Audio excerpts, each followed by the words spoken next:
सातारा तालुक्यातील परळी भागातील जगमीन हे दुर्गम गाव आहे। या गावची लोकसंख्या जवळपास 300 आहे।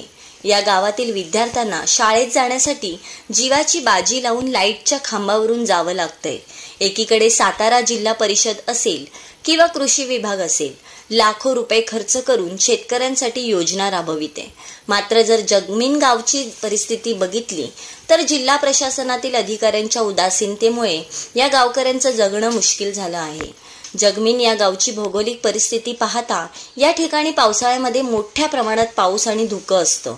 यामुळे या परिसरात पावसाळ्यातील पिकं घेता येत नाहीत। इथल्या शेतकऱ्यांना दुसरे उत्पन्नाचे साधन नसल्याने शहरामध्ये जाऊन नोकरी करावी लागते। यामुळे गाव ओस पडू लागलीत। खरं तर जिल्हा परिषदेच्या माध्यमातून ग्रामीण भागातील लोकांना व्यवसाय प्रशिक्षणाच्या माध्यमातून महिलांसाठी लाखो रुपये खर्च केले जातात। मात्र जगमीन गावामध्ये आजही एकही अधिकारी फिरकत नसेल तर या गावात उद्योग कसे उभे राहतील किंवा इथले शेतकरी कसे समृद्ध होतील असा प्रश्न उपस्थित होत आहे। त्यातच या शिक्षण घेऊ पाहणाऱ्या विद्यार्थ्यांना शाळेत जाण्यासाठी योग्य रस्ता नसेल तर सरकार करतोय तरी काय?